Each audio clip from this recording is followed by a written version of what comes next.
got,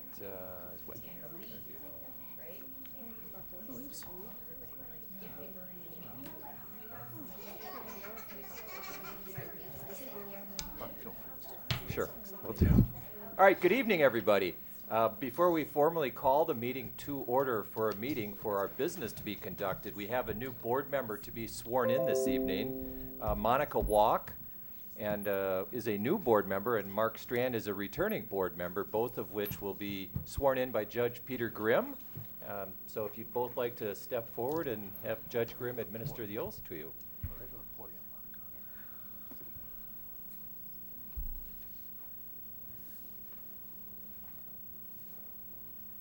Please raise your right hands. I, Mark R. Strand. I, Mark R. Strand. I, Monica M. Walk. I, Monica M. Walk. Who has been duly elected Who has been duly elected to the Fond du Lac School District School Board, to the Fond du Lac School District School Board, but has not, but has not yet entered, but has not yet entered But, has not yet, well, okay, but But- not. on the duties thereof, upon the duties thereof, swear that I will support swear that I will support the Constitution of the United States the Constitution of the United States and the Constitution of Wisconsin, and the Constitution of Wisconsin, and will faithfully discharge and will faithfully discharge the duties of said office the duties of said office to the best of my ability, to the best of my ability, so help me. so help me God. Congratulations. Thank you. Congratulations. Thanks, sir. Thank Now you. please sign the official oath.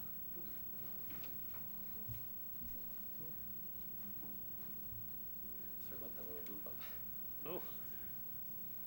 Well, Justice Roberts did it too, right? Yeah, please.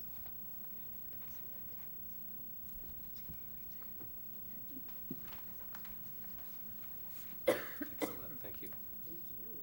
Thank you, Judge. I'll let you give those to the secretary. All right. Very good. Thank you, Judge Grimm.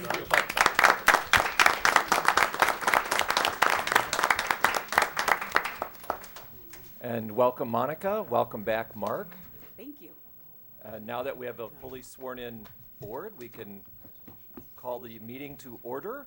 And would the clerk please call the roll?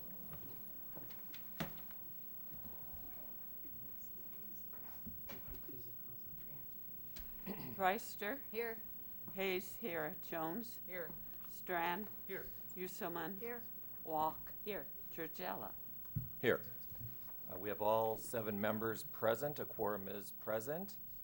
And at this time, we'll have a short moment of reflection, followed by the Pledge of Allegiance, which will be led tonight by Parkside students and Principal Stacy Buchholz.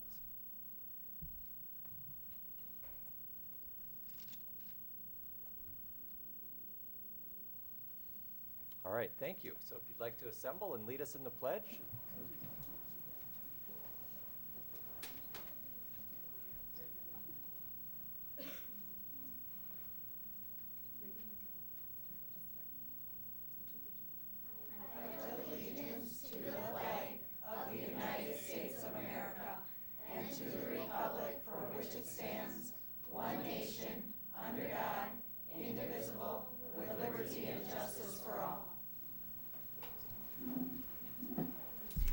Well done, thank you. Good evening. And it looks like you've presented some cups to the members of the table here. I We s- brought our Lemonade Days Team Lemon Splash, but the kids are going to describe what that is and what that entails. Right.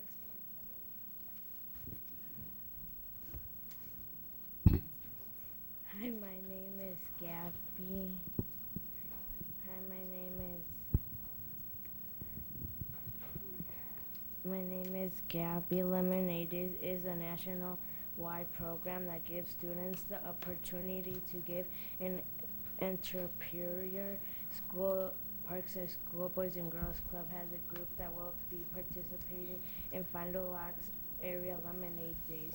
The activities involved in our business include applying and interviewing for the job, determining the recipe, finding a location, getting a loan, advertising for the movement, and managing the money.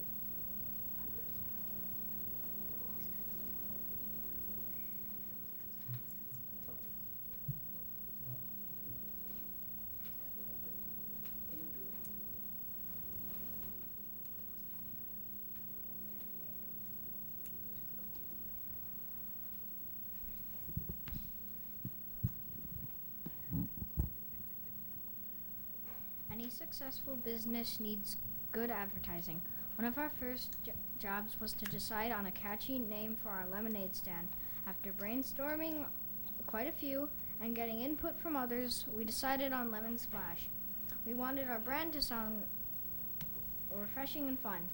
To advertise Lemon Splash, we had t-shirts designed and planned to let the community know about the location and products of our lemonade stand. We will send newsletters home through the school, put signs in front of our homes, and inform our Parkside families using our electronic sign in front of school. My name is Nish. There are many students that wanted to be part of Parkside Boys and Girls Club Lemonade Days team. Each one of us interested had to fill out a job application and go through an interview. We had to describe why we wanted to be part of Lemonade, part of the team, what our strengths were to add to the team, and what ideas we had that would make our lemonade stand successful. The first job our team had to do was find a place in the community to have our lemonade stand. Our team had brainstormed many ideas and had to take into consideration the number of people who would be there, parking, space, and location, close enough to the families at our school who may not drive. We also discussed that the people we needed were adults with money. Finally, our team decided on the Pick and Save store on Johnson Street as the location we would like. We called the manager of the store and confirmed the date.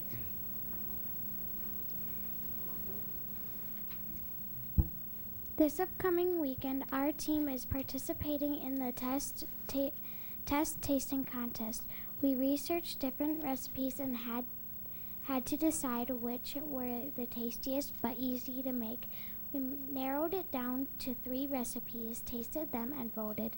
Now we have narrowed it down to 2 and might offer both recipes at your lemonade stand. We brought both recipes here to get your input. They are in cups 1 and 2 in front of you. So feel free to taste them whenever you want. My name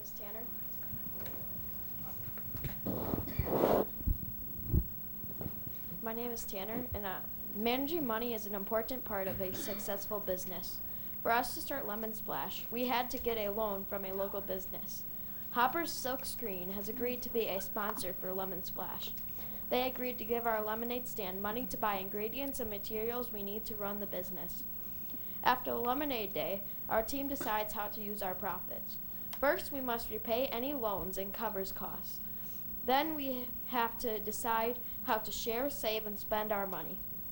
Lemon Splash had decided that we will share our profits and purchase a new tree for our school to replace the ones that were recently cut down. The remainder of the money we get to spend and save for ourselves. And then we also have these pink cards we really want you guys to come to our stand because we know that there's many other stands you guys could go to in the city. So we brought you coupons on buy one lemonade, get one for half price. Wow. We'll get this. Okay, all right.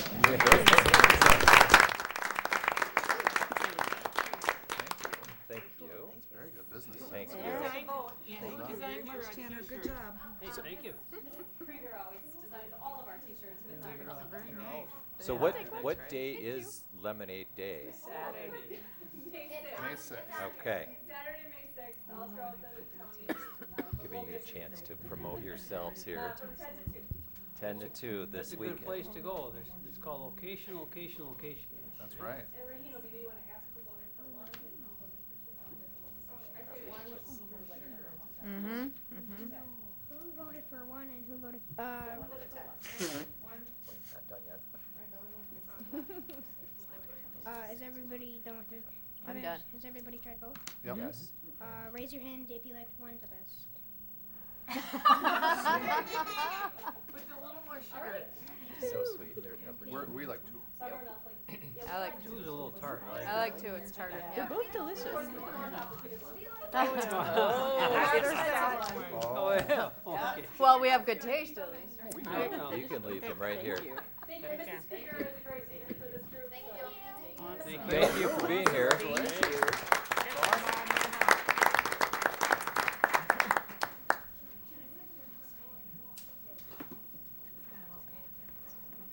I wish them well this weekend.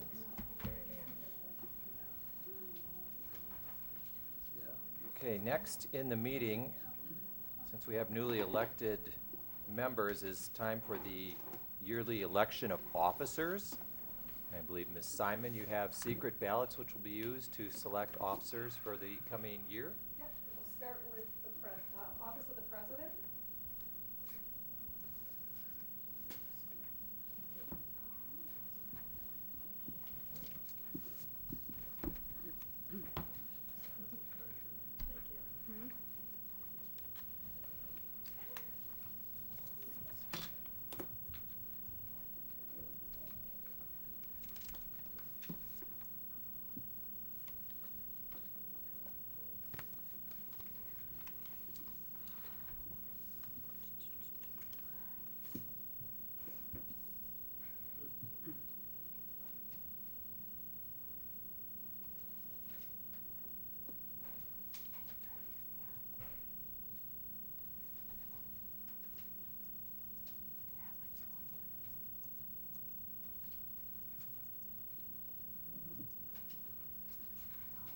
Mr. Giorgella, you've been re-elected to President. Right, well, thank you. It's my honor to do so again. And now we'll do Vice President. And we have at least one nominee. Do we have any others? Okay, very good.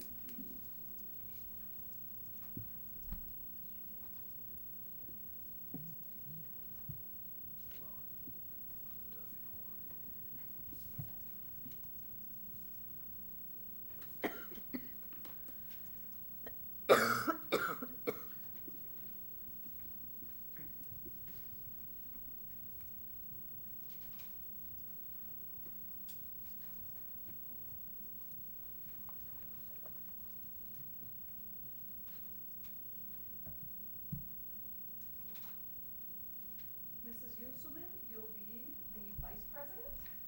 Congratulations. Now we'll vote on Secretary.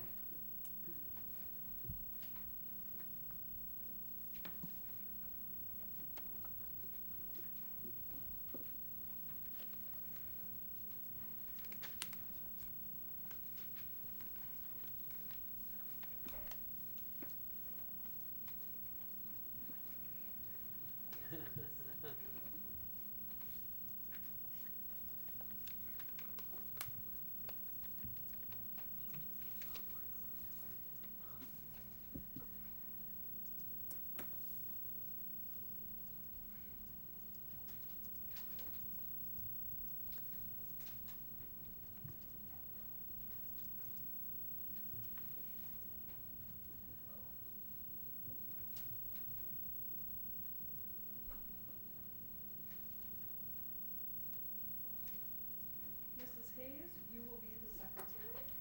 Congratulations. Our last office is that of the Treasurer.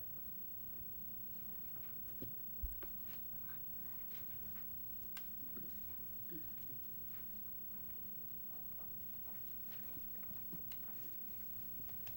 you.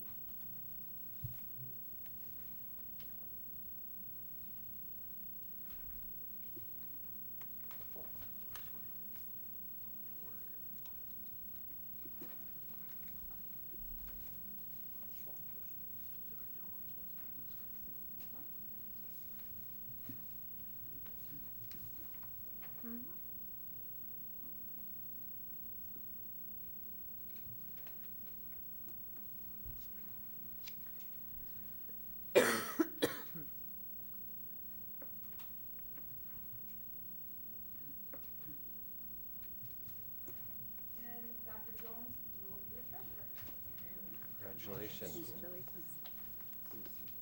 Okay, now that we've had the vote and selected the officers, we need a motion to affirm that.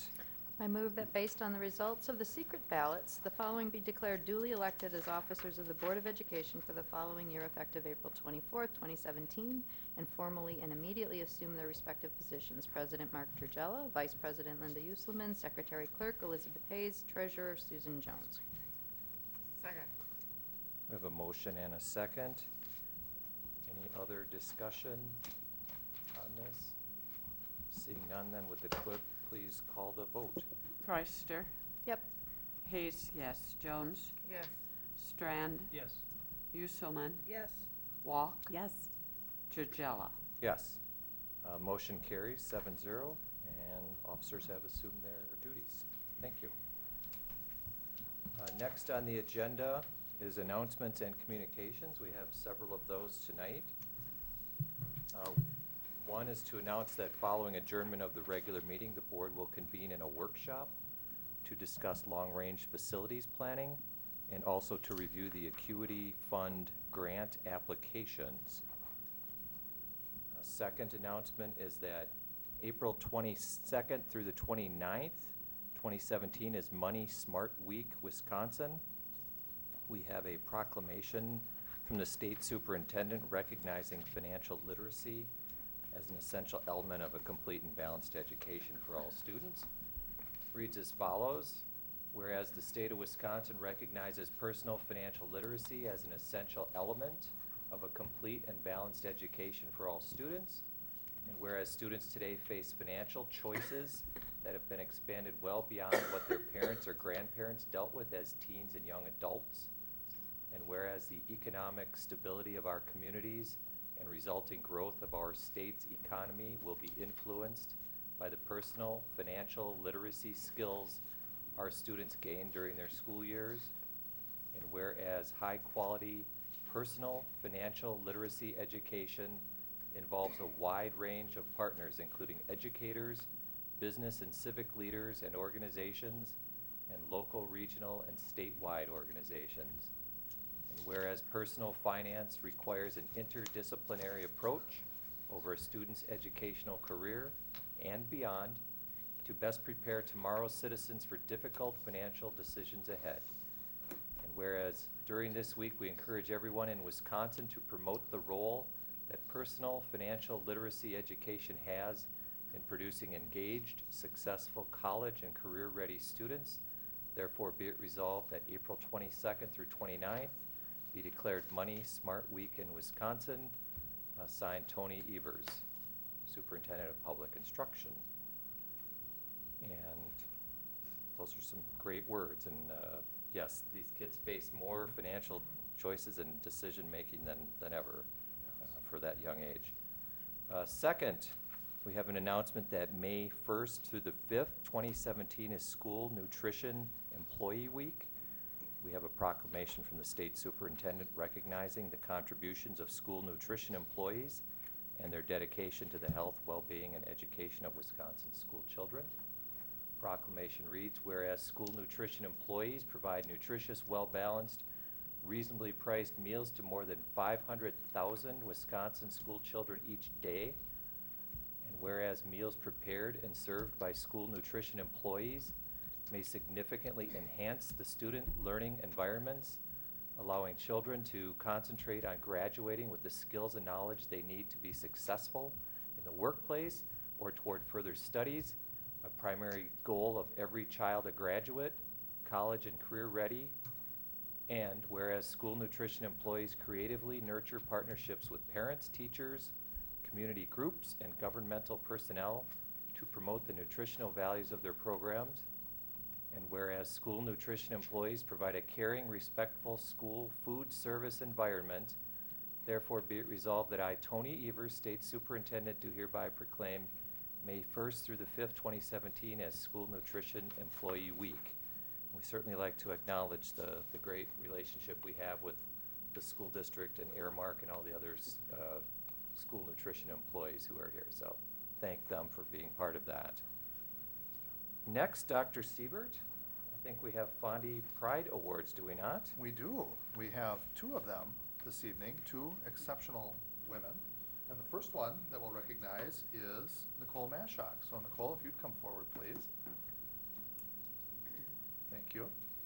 Everyone, this is Nicole Mashok. Nicole is a teacher at the STEM Institute. Nicole has been with the STEM Institute since its inception and played just an exceptionally vital role in ensuring that that school has gotten off the ground and continues to excel today as it expands into the high school grades.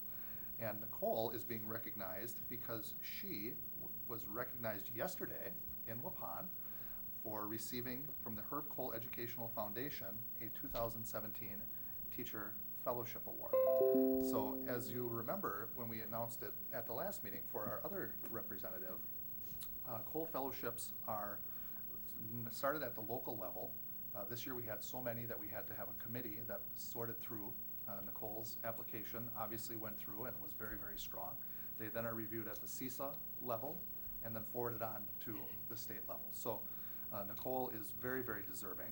And as you know, the educators are chosen for their, and I quote, superior ability to inspire a love of learning in their students and their ability to motivate others, and for their leadership and service within and outside the classroom.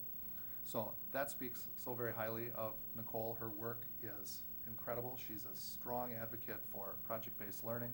She's exceptionally technologically skilled, very well read. She's constantly reading, and just connects with kids on an incredible level. So I'm just very proud of you, Nicole. It was a pleasure to be with you yesterday and to meet your husband and to share that very special moment with you. We also, at the last meeting, announced that each of the fellows received $3,000 in a grant, as well as their school receiving $3,000. We were shocked to find out yesterday that Herb Cole, the generous man that he is, doubled those awards. Wow. So doubled them not only for the teachers and the principals, which was a first-year category, but also doubled the students from 5,000 to 10,000. So scholarships. Wow. So absolutely a man that, I don't know, I was so impressed by him yesterday. I'm impressed by him every year, but for a person born in 1935 who is obviously a very successful businessman, to have the education passion that he has that was built in his home as a youth, and to still give that money away today, $11.7 million over the time of the Herb Cole Educational Foundation that's existed, just tremendous. But this is about you, Nicole, and congratulations on a well-deserved Yeah, award. those characteristics for the grant sure fit you.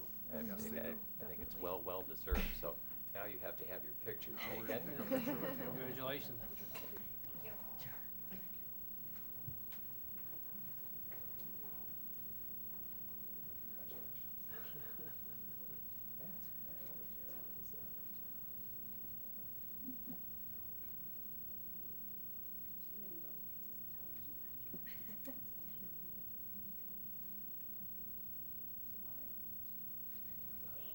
Thank you.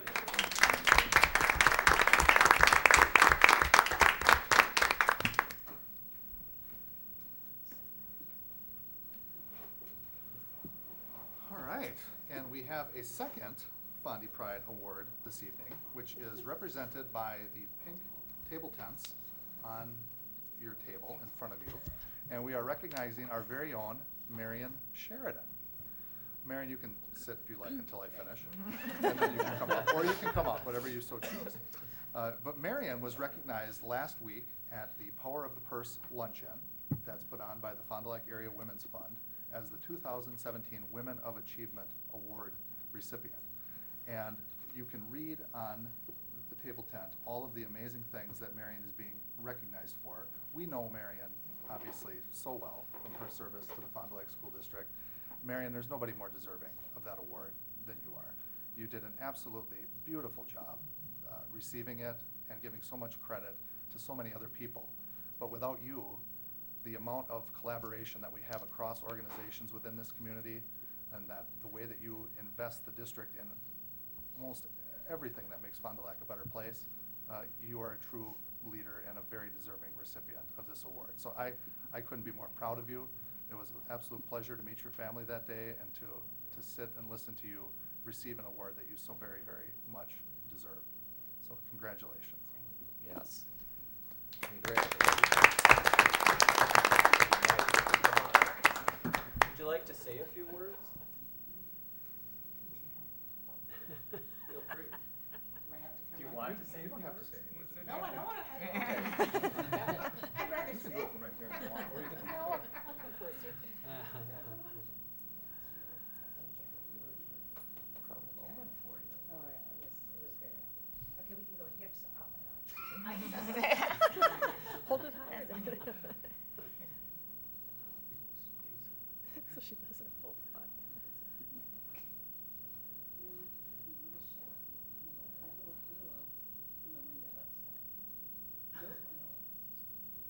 It's her oral. Congratulations, Marion. Well done, Marion.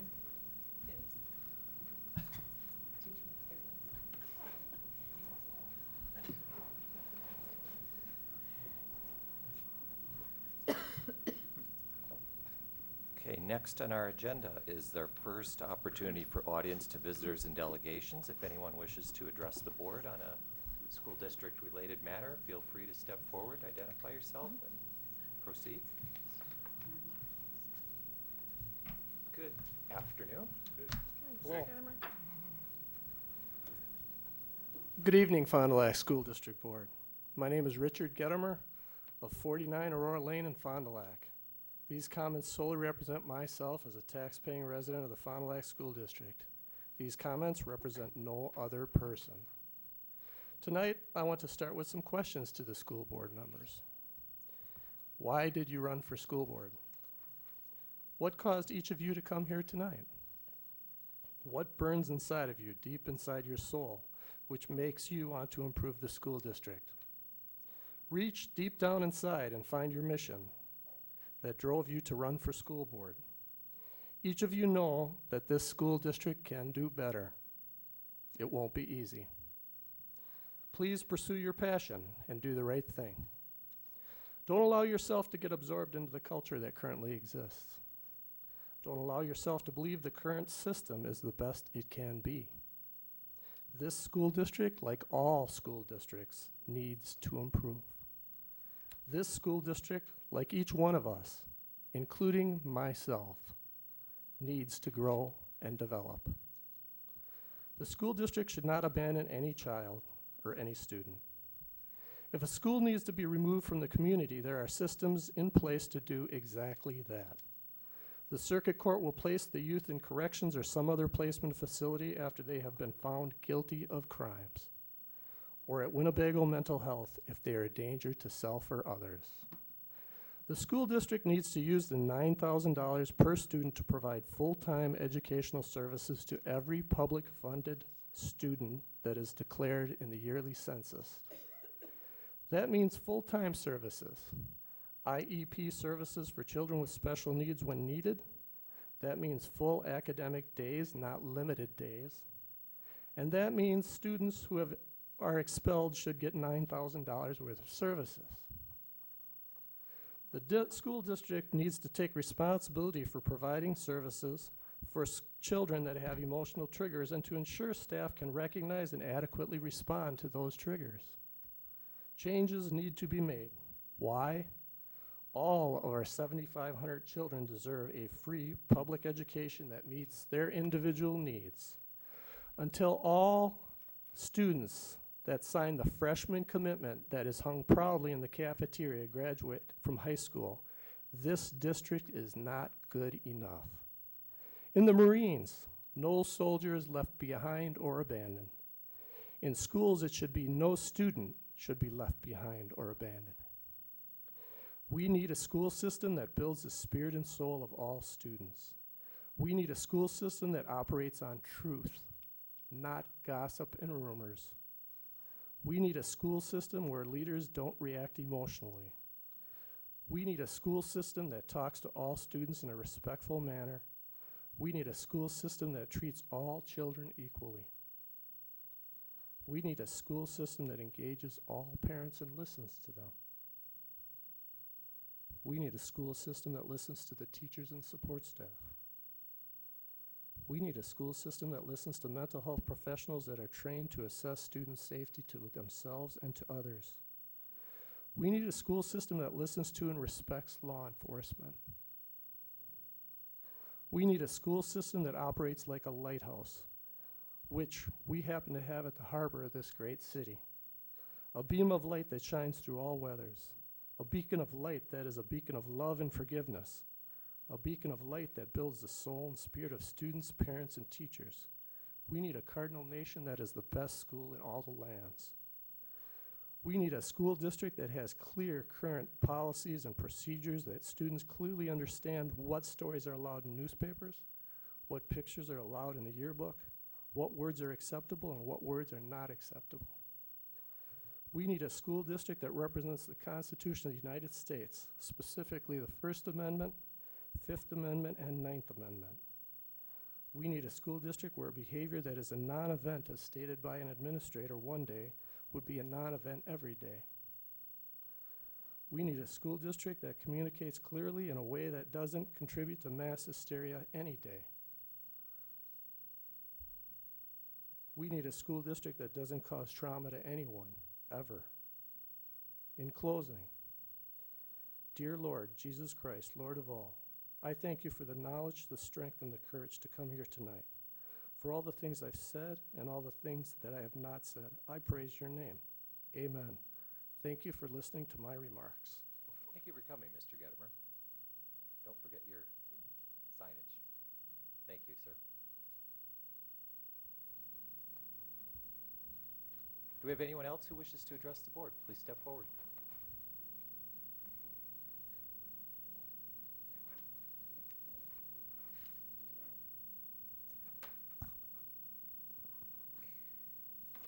Thank you for the opportunity to speak with you tonight. My name is Lori Burgess, and I reside at N8406 Park Ridge Drive here in Fond du Lac. I would like to speak to you tonight about the Reality Day event happening at Fond du Lac High School on Wednesday, April 26th. You heard earlier the proclamation from State Superintendent Tony Evers. Well, I'm here to talk a little bit more about Money Smart Week. Money Smart Week is an initiative of the Federal Reserve Bank of Chicago. They started this initiative more than 12 years ago to promote financial literacy in Chicago. It quickly grew throughout their Upper Midwest district, and Fond du Lac has been participating since 2007. Our community is unique. We have banks, credit unions, financial planners, educational institutions, and government entities that come together, setting aside their need for public recognition and their own agendas to plan and host creative programs and events that teach people how to better manage their finances. I have been instrumental in promoting many Money Smart Week programs, including the partnership between the Federal Reserve Bank of Chicago and the American Library Association, which took the Money Smart Week initiative to libraries nationwide. Additionally, I have coordinated the statewide Big Read program for the last 5 years, which provides money-related picture books to schools and libraries so that they can share them with families to spark discussions about earning, saving, and spending money. And while I am not in the financial industry, I have been honored to represent libraries and the Fond du Lac community by serving on the Governor's Council on Financial Literacy since 2013. As you heard from the proclamation, we are currently in Money Smart Week 2017. It started last Saturday and will run through next Saturday, April 29th. There are many public events being held throughout our community, as well as several private events happening at businesses and schools this week. One of those private events is Reality Day, happening at Fond du Lac High School on Wednesday morning. Reality Day gives students just a glimpse of what their financial life may look like in 10 years. After students select their career and are provided with their income information, they are randomly assigned a relationship and family status. Some are married with one child, Some are divorced, raising 2-year-old twins, and some remain single. Based on that information, students must select and pay for their monthly expenses, including housing. Will they decide to purchase a house or rent an apartment? Transportation. Will they drive a new sports car, a used minivan, or opt to take the city bus? They must also pay for daycare, insurance, groceries, and more, all while balancing their monthly checkbook. There are also random bumps in the road, let's say. A broken arm, a speeding ticket, a lucky lottery ticket, and more. Credit counseling is available if a student overspends their monthly income. While the scenarios are not entirely real, it gives students a good dose of reality. While I have not been involved in the planning of Reality Day events, I have been volunteering for a couple of years now, and for many students, this is the first time they write a check. The first time they see the staggering cost of daycare, and the first time they are putting it all together, that the income from their chosen career may or may not allow them to live the lifestyle they anticipate after high school. As I mentioned earlier, this is Money Smart Week. For the first time this year, the Federal Reserve Bank of Chicago is sending representatives outside Chicago for the week to tour and attend Money Smart Week events throughout their Upper Midwest district to gather stories and to document the impact Money Smart Week has on regular people. Cindy Ivanek-Lillig has elected to visit Fond du Lac on Wednesday to see Reality Day. Additionally, the Secretary of the Wisconsin Department of Financial Institutions, Jay Risch, has decided to make financial literacy a priority of his tenure. DFI's mission is to protect Wisconsin citizens through regulation and education. While a majority of his department's time is spent regulating banks, credit unions, securities, mortgage services, and more for the state of Wisconsin, DFI also funds grants through the Department of Public Instruction to support school districts across the state incorporate personal financial literacy courses as a graduation requirement. While we do not yet have this requirement here in Fond du Lac, Secretary Risch has decided to spend several hours volunteering at our Reality Day event on Wednesday. He will get a first-hand experience at what kids are learning in high school and to witness our strong community partnerships by the depth and variety of the more than 50 community members it takes to host this event. I would like to thank the Fond du Lac School District for hosting Reality Day and for allowing Cindy and Secretary Risch to attend. I realize the district is not in the finance industry or in the financial literacy world and may not realize how unusual it is to host dignitaries from both the Federal Reserve Bank of Chicago and the Secretary of the Department of Financial Institutions at the same event involving teenagers during the 1 week a year that organizations throughout the country are hosting financial literacy events. It's truly a unique promotional opportunity for our community and for the school district. So I want to publicly thank Principal Hagan and the district staff who are working diligently to make this happen on Wednesday morning. Thank you. Thank you, Ms. Burgess. Thank you for your involvement in this too. I know it's been a number of years you've done this, and this is it's valuable for these kids, I'm sure. Yep, it's a great event. Yes, thank you.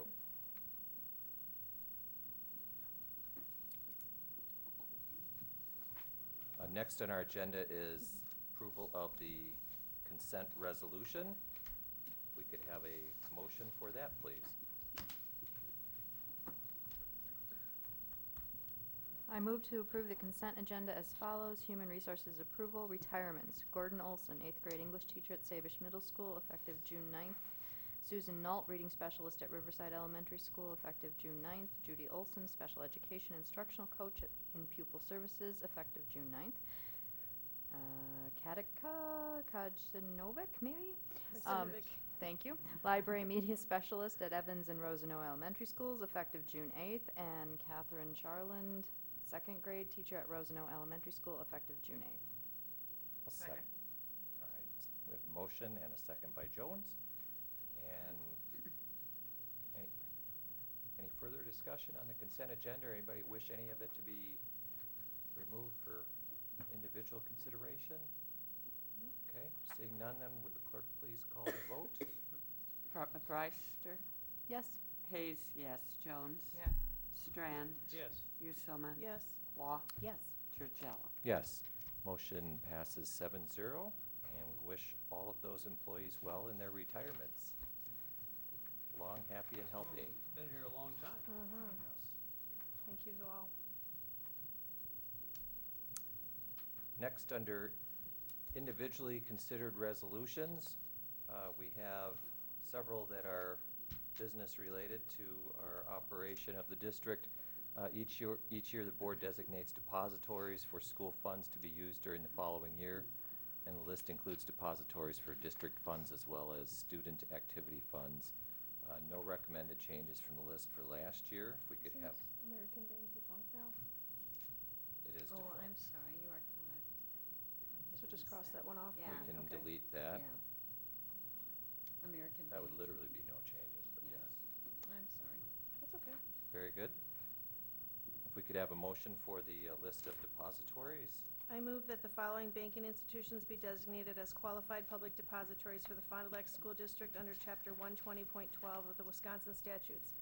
National Exchange Bank and Trust of Fond du Lac, U.S. Bank Fond du Lac, Associated Bank of Fond du Lac, Chase Fond du Lac, Fox Valley Savings Bank Fond du Lac, Hometown Bank Fond du Lac, BMO Harris Bank Fond du Lac, BMO Harris Bank Milwaukee, Fond du Lac Credit Union Fond du Lac, Marine Credit Union Fond du Lac, State of Wisconsin Local Government Investment Pool, Madison, Wisconsin Investment Series Cooperative, and Mid-America. Second. I have a motion and a second. Any discussion? These are pretty typical for what we've done in the past, looks like, right? If there's no further discussion, would the clerk please call the vote? Hayes, yes. Jones? Yes. Strand? Yes. Uselman? Yes. Walk? Yes. Churchella? Yes. And Breister? Yes. And that motion passes 7-0. Next, we have to authorize signature stamps. Do we need to do that? Will we need to We do don't have that? any changes. If you don't have any changes, no, I guess. It you says don't. authorization is required to continue use of the old stamp until a new one reflecting the outcome, so there is no change. Yep. Moving Okay. on, all right. We can delete that item. Another ink pad. Get a new ink pad for this year, is that what you said? All right. Let's see, next we have, Is Mr. Gerlach here? No, he'll be here at the next meeting. Okay. He's at his own tonight. Human Resources, consider Director of Business Services recommendation. And do we have a motion for that? I move the Board of Education employ Michael Gerlach as the Director of Business Services with an initial two-year contract, 17-18 and 18-19, as provided for in Wisconsin statutes 118.24, with an initial salary of $110,000 based on the 2016-17 administrator salary plan, effective July 1st, 2017. And I'll second that. And Dr. Siebert or Ms. Simon, this is our person who will be replacing Ms. Brockert. Yeah, so this is Wendy's last board meeting with us, so thank you, Aw. Wendy. It's been an absolute Thank you. joy. And replacing Wendy is Michael Gerlach, who's the recommended candidate. Michael, as was just read, was the current business manager in Hustisford. He's been there, this is his 5th year. And rose to the top of the pool. We had 14 candidates. We interviewed 6. All 6 of them could have done the job. They were all practicing business managers within the state of Wisconsin. He rose to the top in terms of his relational ability. He works in a very small district, so he does everything. He understands the ins and outs of the business office and the various roles. And what's unique about Michael also is that he began his career as a teacher. So he also has classroom experience, which is unique for a business manager.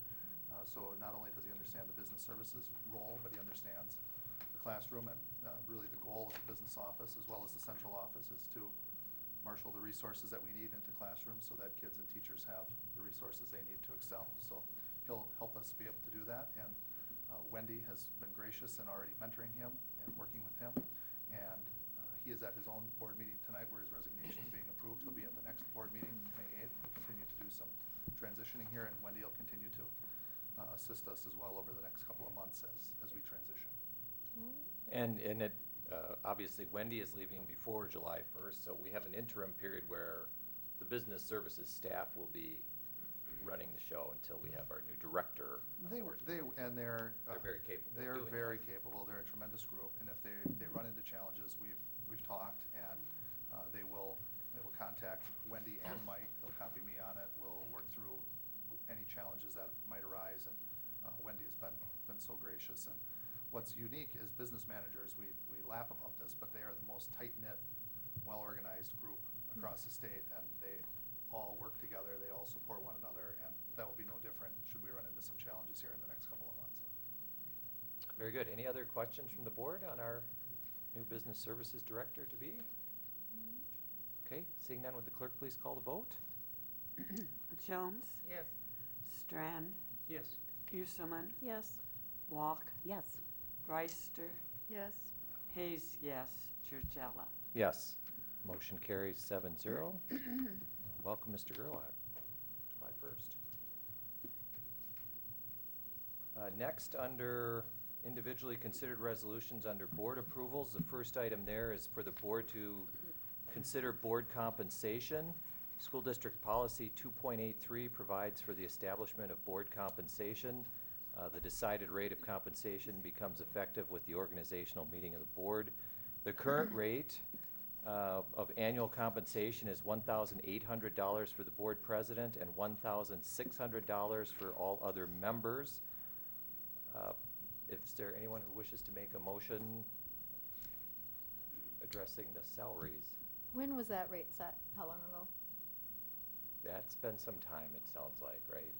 Yeah, I want to say that rate was probably just prior to my tenure, so I want to say roughly like 2007, 2008, somewhere in that ballpark. And I remember that because I was in North Fond du Lac, and that was where our rates, and then the Fond du Lac School District adopted those rates, and that's the only reason I remember that. Right.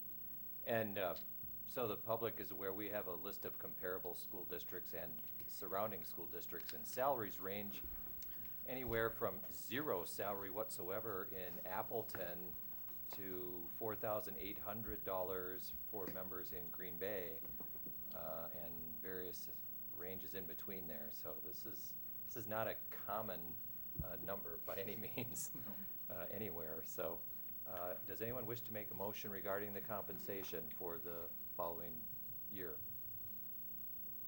Oh, I just think that it should be the same. Okay. Change it. If anybody wants to discuss it. And I know we had a slight discussion on this a year ago, and I think the general sentiment was that there was really no need to raise this. I think we're here for the reasons we're here, not for the dollars that are part of this. I will move that in accordance with Board Policy 2.83, Board of Education member compensation, the level of compensation for the 17-18 year of board member service be established at $1,800 for the president and $1,600 for all other members. Second. A motion and a second. Any further discussion by anybody on this? Okay, seeing no further, then would the clerk please call the vote? Strand? Yes. Uselman? Yes. Walk? Yes. Reister? Yes. Hayes, yes. Jones? Yes. Churchella? Yes. Motion carries 7-0. Next, under board approvals is to appoint a WASB delegate and an alternate. The board annually appoints one member as a delegate and one as an alternate to the WASB convention for next January 2018. And where do we stand on that for people who are interested in being the delegate or the alternate? I enjoy doing it, but if someone else wants it, they can be willing to give it up too, so either Okay. way. Okay. How many people here have attended this in the past? You can, the whole board can attend. Anybody can The delegate assembly can last for 2 to 3 hours, maybe, if it's a typical one. It eats up And one whole each school afternoon of the district conference. Gets a vote. And the resolutions come out before the meeting, so then the board can discuss all of the resolutions. And then, just for Monica's benefit, the resolutions that are adopted at the delegate assembly then become issues for our Wisconsin Association of School Boards lobbyists. So they lobby the legislators to try to get those passed into state statutes. Thank you. So are you interested in being the delegate or the alternate or? Either, yeah. Okay. Others? I would be the alternate if Monica doesn't want to. I would like to, I'd be interested in attending. I think I'd like to learn more before I take on that role. Okay. Then I would be happy to You'd be be interested in being the alternate?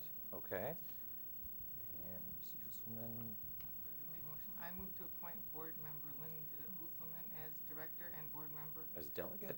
oh, excuse me, Ooh, I as got promoted. delegate and board member Elizabeth Hayes as alternate for the 2018 Wisconsin Association of School Boards WASB Delegate Assembly.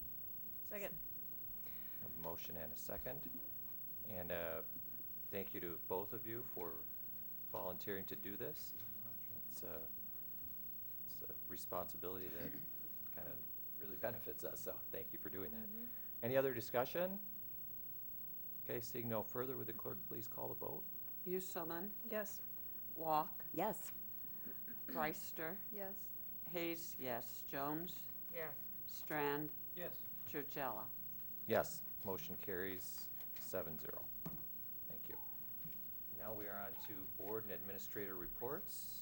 And Dr. Siebert, we have Yes. a very wonderful event coming up soon. Yes, one of the greatest ones that we have in the district. So the first item for the board this evening is just an alert of the 25-year awards dinner, which is somehow a week from today, which is May 1st. Yeah. Which means the school year is winding down really rapidly, but very well. So that is one of the greatest events that the district does, has been ongoing for several years. And this year we will welcome 20 new members into the group. So 20 current employees that have 25 years of service to the Fond du Lac School District. The other beautiful part about it is once you're in the 25-year club, you're consistently invited back. So it's a nice reunion of people who have dedicated large portions of their life to the students of our community and to the Fond du Lac School District. So it's a wonderful event, and I know some of you have signed up and are able to come, and I'm certain you'll enjoy it. Number 2 is just a notification of the Fond du Lac High School journalism class field trip excursion to Dallas, Texas, next November, the 16th through the 19th of 2017. Mr. Smith will be taking the students to the National Convention on Student Journalism. He's done that the past couple of years. It's a nice experience for the kids. So that'll be nice. And then number 3 is another exceptional point of pride for us. So we have this year 3 Title I schools of recognition, the most in district history. If we go back in the archives a little bit, they were called New Wisconsin Schools of Promise. The name has changed, but the award is very similar, and the award is actually expanded just a bit. And if we go back to 2005, they began in 2004. Starting in 2005, Chegwin has been a recipient every year since, consistently. And they qualify as a beating the odds school under the new classification, which means that they are among the top 25% of schools with high poverty, with also high achievement in both reading and math as compared to schools of similar demographics. So outstanding for Chegwin. Sabish is also recognized in that category of beating the odds. And this is the first time for them in quite some time. I want to say several years back, Sabish received a New Wisconsin School of Promise Award, but very deserving. The staff and kids at Sabish really, and Mrs. Luft, exciting for them. And then number 3 is Waters. And Waters is in the next category, which is a high progress school. And so what that means is that they are in the top 10% of schools in terms of their reading and math achievement as they consistently get better. So really, I can't tell you how proud I am of each of those principals, of the teachers in those schools, of the kids and the families, and the learning communities that they have. It's really, really impressive. And so I wrote in there that it's another great example of our continuous improvement. And we talk about it a lot, consistently trying to get better.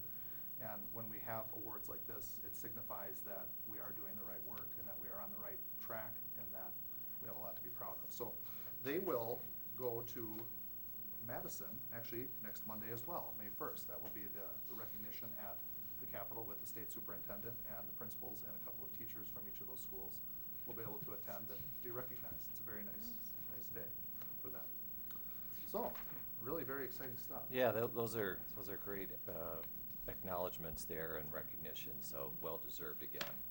Can I mention just one other thing? Absolutely. I didn't put this on here because I kind of forgot about it, but today was the annual Rotary Scholars Luncheon, and we have kids from all 4 of the local high schools, Horace Mann, WLA, Springs, and Fond du Lac, and we covered the entire back of the program today, which is students who are seniors who have at least a 3.5 GPA qualify. So we had 147 students who qualified and were recognized today. Absolutely outstanding. Absolutely outstanding. So really a nice day to be, as Julie would say, a great day to be a Cardinal. That's right. That's right. And be part of the Cardinal family. That's very nice also. Yes. Now, board members, any student staff activities you care to report on? Ms. Hayes, we'll start down there with you. I don't think so. Okay.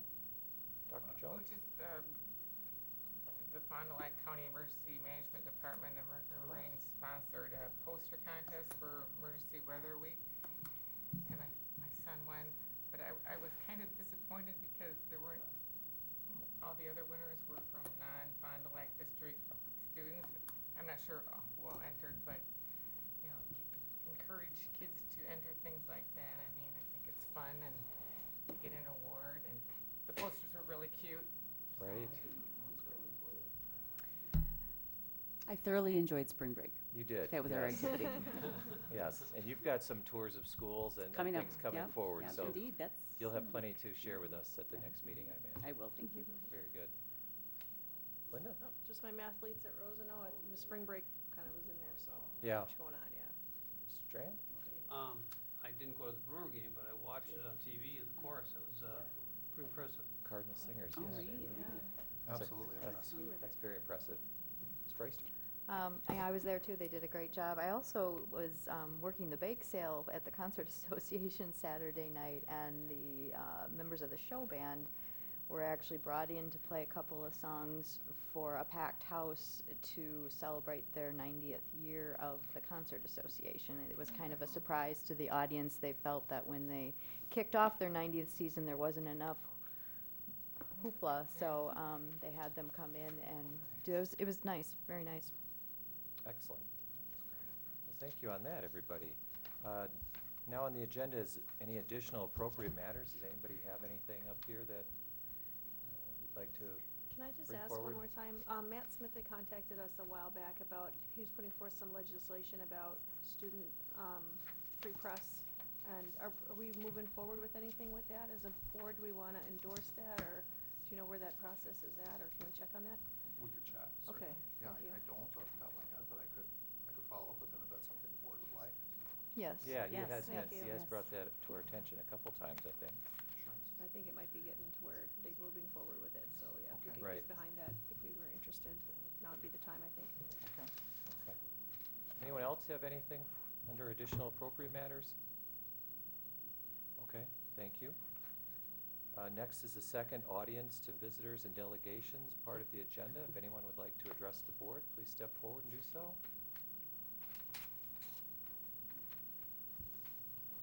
Good afternoon.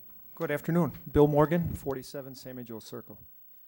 23-year district employee, and co-president of the Fond du Lac Education Association. First, I'd like to say thanks to Mrs. Nett for multiple years of service to our community and to our students. Congratulations to Mr. Strand for your victory and return to the school board. Congratulations and welcome to Ms. Wog. We appreciate your willingness to step up. And a big thank you to all of you for this last year, especially President Georgella. It feels different in a good way. And the kids of Fond du Lac are the beneficiaries for that. In this era of uncertainty, whether it be at the national level or whether it be with the state budget, the vouchers, the testing, et cetera, et cetera, et cetera, we are making progress in retaining both our students and our staff, and that's a good thing.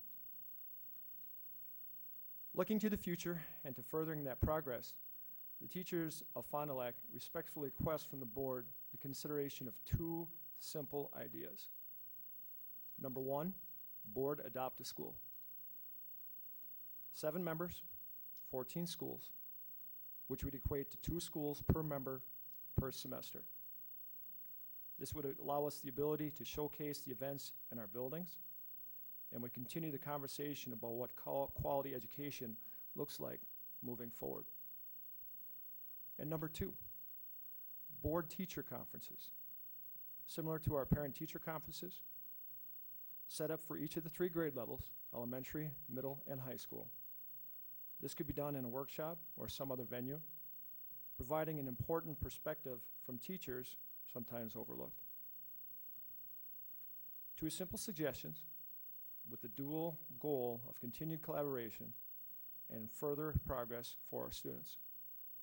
We appreciate your consideration on this. On behalf of the teachers of the Fond du Lac School District, once again, congratulations, welcome, and thank you for all you've done and for all you will continue to do for the students of the Fond du Lac School District. Thank you. Thank you, Mr. Morgan. Thank you. Is there anyone else who wishes to address the board? Absolutely. Go right ahead. Different topic, I assume so. Thank you. Go ahead. Good evening.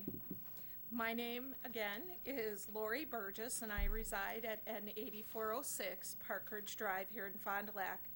And I would like to speak to you tonight in support of my student, Brianna Burgess. I would like to publicly thank Dr. Siebert, Marion Sheridan, and Principal Hagan for meeting with representative students and teachers regarding transgender student accommodations. Lesbian, gay, bisexual, transgender, and queer issues can be fraught with controversy, hurt feelings, legal ramifications, and often violence. I believe it is a school district's responsibility to create safe and respectful learning environments, to accommodate the unique physical and mental abilities in each and every student, and of course, to educate our children, all while keeping the highest ethical standards.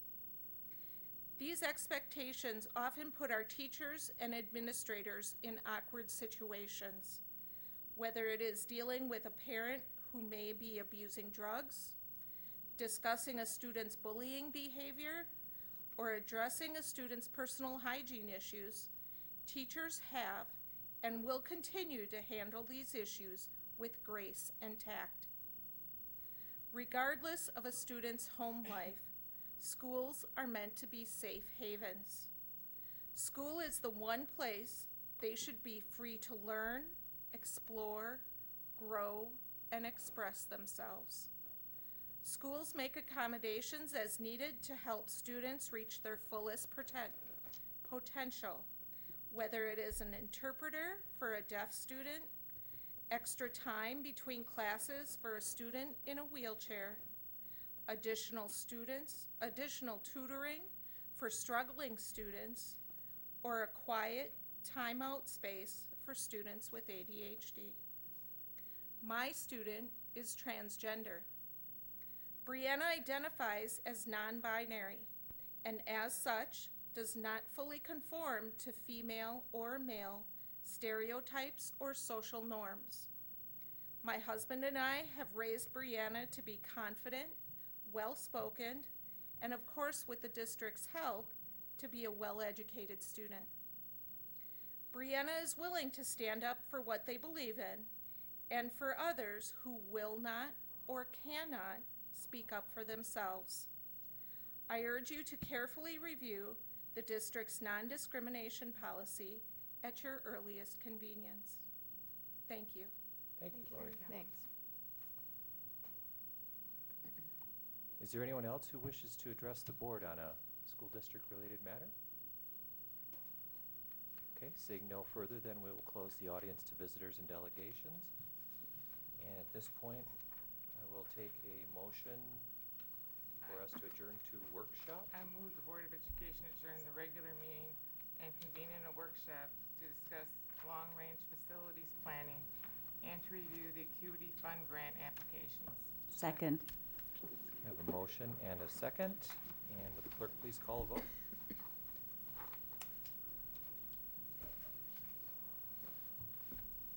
Newsome. Yes. Walk. Yes. Reister. Yes. Hayes, yes. Jones. Yeah. Strand. Yes. Churchella. Yes. Motion carries. Stand adjourned for a brief period until the workshop. Thank you, everybody. Long-range facilities planning. All right. So we have some guests. We have some guests. So let me introduce the guests. On the left, in the white shirt, is Greg Sobel. Greg is with C.D. Smith. Welcome. And on the right is Matt Wolford. Matt is with Bray Architects. So just to kind of paint the picture in a little addition to the background information that I gave you, this will be new for Monica, but the rest of you, we've talked for the past, I don't know, year and a half about getting to a point where we need to start thinking about long-range facility planning. And what does that look like for us as needs mount? John does an amazing job with his staff, with the resources that he has. But there are things that will continue to pile up in terms of facility projects. We've not had a referendum since 2006. Doesn't necessarily mean that this would lead to it, but I would say there's a very good chance that through looking at the needs that we have, could end up in that ballpark, which would actually be good timing for us with the current referendums that we have, the 99 high school referendum and the 06 referendum, both coming off the books right around the 18-19 timeframe. So we're in a good time frame here for about a year and a half, 2 years to be thinking about what could this possibly look like for us. And so this fall, John and I, wanting to get out a little bit in front of it, met with Greg and Matt to kind of learn more about the process, what it looks like from the standpoint of conducting the facility plan, the pre-referendum planning stage, the community surveying aspect, leading into a referendum. And what could that look like? So we did that. We got some nice information from them, a nice timeline and flow chart that's included for you. And we then thought about that for a while. We then engaged Mark as the board president recently to sit down with Greg and Matt, talk through it with him, talk through it a little bit more, get him to understand it. And these guys are the best. They work with multiple school districts, which they'll tell you about. They help a lot of districts be successful, and they really have a proven method of working through it because of their experience. So I'm excited, and John's excited, and Mark, I think you're excited Yes. from the time that we spent with them to be able to share with the board what this could look like for us and to answer your questions and kind of see if this is something you can support us in moving forward to pursue. So with that, any questions before I welcome the gentleman up? I think one of the questions that I forgot to mention before, maybe you can answer, John. Before the high school, what was the newest facility we built for a schoolhouse? Lakeshore. Okay, and that's how old now? 1975, I believe. Yeah. And then before that was Parkside. Okay. Those are our two newest buildings. Okay, so Wow. they're not new by any stretch anymore. Correct. Yeah. Neither is the high school. Right, You know. yes, we're discovering that too, aren't we? Okay. Yeah, so Continue. thank you, Mark. So, gentlemen, please, come on up. It's a pleasure to have you here. Great to be here. Good evening, and appreciate the opportunity. Again, I'm Matt Wolfert with Bray Architects. Exciting to be back. On a completely kind of separate note, I've had the pleasure of working with Mike Gerlach in Eustisford for the past 5 years, and I think you're going to be pleased with that selection. He's a great guy, and I've enjoyed getting to know him well. We've done a little bit of work down there, so congratulations on that new hire. Again, Matt Wolford, I've been with Bray, so I think the new Fond du Lac High School, as it's always known in every town you go to. Watertown still does this. It's 23 years old. They call it the new high school. It's just what happens. I was running blueprints and getting gas for the owners of Bray at the time the high school came through our office, all going on 20 years ago. So I've been with the company 20 years, and about 3 years ago bought the company along with 2 partners from the Bray family. So excited to be here. What we do is K-12 schoolwork. So this process that you're considering embarking on has really been the focus of our company in many partnerships with C.D. Smith. To help clients understand kind of where they're at from a facilities perspective. What we've seen is many clients have great institutional knowledge of their facilities, and I bet you if you ask John, building by building, what are your most pressing needs, how old is the boiler, he's got access to that information, but there's never really a global look that brings together all of the needs that you may have at your schools and other facilities into one location in a comprehensive manner that community members can digest it. That's the other struggle. You'll get a 4-inch binder that talks about roofing in roofing terms, not in terms that a layperson can really easily digest.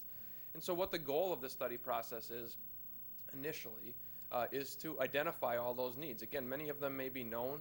We're going to bring engineers through. They're going to look at plumbing, HVAC, and electrical systems. We're going to document those needs. We're going to work with John and take roofing reports, again, that may be written in nature, and we're going to turn them into a graphic document that you can share with the community and easily help them understand where some of your needs are at all of the buildings. But sometimes facility studies stop at that point. They really just look at the infrastructure component. The other piece of this that we're going to do is we're going to add an educational needs component to it. We think it's critically important that whenever you're considering an investment, and you obviously have very limited dollars, especially when it comes to investing in facilities, as almost every district does. But we're going to also look at the educational side of things. How are your facilities supporting the way teachers teach and students learn? Many of your facilities are 50 plus, 60, 70 years old. You've probably done a very good job integrating technology into those classrooms, but the way teachers want to deliver a modern curriculum may be a little different, may require some different spaces, some larger, some smaller, may just involve some reconfiguration of space. So we're going to look at educational needs. We're going to survey your staff, find out what needs they may have or see related to how the building is supporting teaching and learning. And then we're going to explore potential solutions. And the goal is not, as Dr. Siebert said, it may not, we don't start off saying we're going to go to referendum for X. I don't think that is the objective. Many times clients do get to that point. They say, there are some pretty pressing needs here. In the situation you're in with some debt being paid off, it is a logical time to consider considering this. But worst case scenario, we end with a comprehensive look and a long-range master plan that becomes something that can inform you as a board member, can inform future board members, future district administrators, future members of the facilities team when you're making a decision. Let's say John has a challenge with a roof in a section of a school. If that section's in the long-range plan to be torn down, he probably makes a Band-Aid repair to that versus a permanent repair. If that is part of the long-range plan and it's going to be there forever, better move is to make the more expensive investment and get that longer term. So there is other goals that come to be. We've done this process with Smith in a number of districts. We just completed it in Kewaskum, are working in Port Washington together. I'm sure there's many, many more. Obviously built the high school here. What am I forgetting? Mosinee. We've done a number of projects together. Similar process we're going through right now. At Bray, we're currently working with Oshkosh, Neenah, just finished Slinger, and it's just a handful of local districts that we've had the good fortune of working with. I will say I'm going to North Fond du Lac right after this because we're working with them as well. After this exact process, look at facilities, develop a master plan, and then the next step, which we're also going to talk about, is community surveying. So if anybody has ever heard of School Perceptions, a gentleman by the name of Bill Foster, they're out of Slinger, Wisconsin. He has really become the preeminent survey firm and community engagement firm when it comes to allowing your community and your taxpayers to have a voice in what direction you may consider taking. And so the process will look like we will develop, identify all the needs, develop potential solutions, as you saw in the document that was distributed to you. And then we're going to partner with Bill and work with him on a community survey. We're not going to determine exactly if there's a next step or what that next step is until you get the survey results back. And what that survey is going to do is it's going to be mailed to every home in the district. And how many did you land on today? 22,385. So every homeowner is going to have the ability to participate in this. And the benefit of that is twofold. One, we obviously are going to know where the community stands. They're going to provide us their feedback. We're going to find out what they believe is their highest priority when it comes to investing their tax dollars. The other piece of it we're going to do is it's really an informative, an interactive newsletter is what Bill would describe it as. You're informing people, even if they don't take the survey, if they read it from their mailbox to the garbage can, they may get through the cover letter. At least they're getting engaged with the school district. They're connecting a little bit. You're making a very concerted effort to want their feedback. I will say the key with that process, though, is if you're going to do it, make sure you listen to the data. We had 8 referendums in April. 6 of those 8 passed. All of them used the school perception survey model. And the 2, I would say, that weren't successful, one listened, but it was really a 50-50 proposition. The other didn't listen and found the typical result if you don't listen to what your community members want. So that survey tool is an extremely powerful piece, and I imagine Bill will come in and present the details of that to you in the future, at which point the board moves ahead with that. But then post-survey, we would come back, complete the master planning process, use the survey data that we get back, really more to prioritize needs, not to change the needs, because the needs aren't going to change. Just because a community member may not agree that, I'll make something up, I'll say a swimming pool, because they're never highly ranked on surveys. The swimming pool will never be the highest priority. Maybe if we felt it's a high priority, but our community says it isn't. That doesn't mean it's not a need, it just means that it maybe isn't the highest priority or the most pressing need that you would want to put forth at your first referendum. So the final document is a summary. Full master plan looks at all facilities, plumbing, HVAC, electrical, ADA, roofs, windows, doors, solutions related to what a long-range plan may be. That could be simply remodeling space. It could be adding space. We just don't know at this point until we get into the work. The entire time the C.D. Smith team is along with us. They're helping us prepare preliminary estimates. They're looking at constructability challenges. They're making recommendations on where the most optimal location for new construction may be. And really, I think adding value in terms of making sure that any budgets that do come forward are far more accurate in terms of their, obviously, local knowledge. But you're also not going to probably get anybody more committed to the Fond du Lac community than the Smith team. So that's an added benefit in this specific situation. So any questions at this point? And then I'll just briefly touch on that referendum phase if we want to go there. I'm just curious on the surveys, what kind of return do you get? Do they, or I don't know if this is something you can even answer. I can, okay. Yes. The average is, and this is the school perception survey, about 18 to 20%. And that's considered a valid? It's, a phone poll would do 400. So if you take 18, 20%, there's a better math major in here than me, 18% of 22,000, even if we're on the low end, we're going to get a significant return rate. We found that the data tracks pretty close to where the referendum results end up being too. We used this exact same process in the Sheboygan School District, and they ended up finding 78% support at referendum or something like that. And I think a lot of it isn't so much that they're more supportive of paying more in taxes, but I think community members really feel like they've been listened to. If you give them that opportunity to participate in formulating what the solution is. And then, of course, listening. And as long as we listen to those survey results, and I think we will likely, if the board elects to proceed with the referendum, find success if and when that does come. Is there a percentage that is considered unacceptable for valid results? I mean, if for some reason only 4% of people actually did the survey, would we be in trouble? 400 is the number. The phone polling firms use 400 because statistics was not my strong suit when I did my master's degree. But apparently after 400, in general, your data's locked in. Your margin of error gets smaller, but your data locks in. So typically after 400 results, depending on where you go from 450 to 4,000, you're just getting a tighter margin of error, and you're getting far more participation from the community, which is the goal. But the data really would still be pretty accurate, even if by some chance you only got 1,000 surveys, let's say. I would say it's probably unlikely. We're going to do some community outreach efforts during the survey window, We're going to do some work with the local media and reminding people that the survey's coming and to watch for it. And we're careful when we time it too. We're not going to launch a survey in summer. We're going to make sure we avoid spring breaks. So there's also a lot of attention paid to make sure that it hits at the right time. Okay, thanks. In the end, Bill's the survey expert. He's not a Bray employee. He's completely independent. He has no vested interest in that survey finding any sort of a need or increasing the size of the project. He's an independent guy that will help you as a board, I think, make a decision and better understand where your community prioritizes potential facility improvements. I had a great conversation with him today, which is where I got that number. They took our district map and were able to use a process in order to come up with that number. And he would come in and work with us on creating the survey. He'd work with the board on what that survey looks like. That takes quite a bit of time, he said.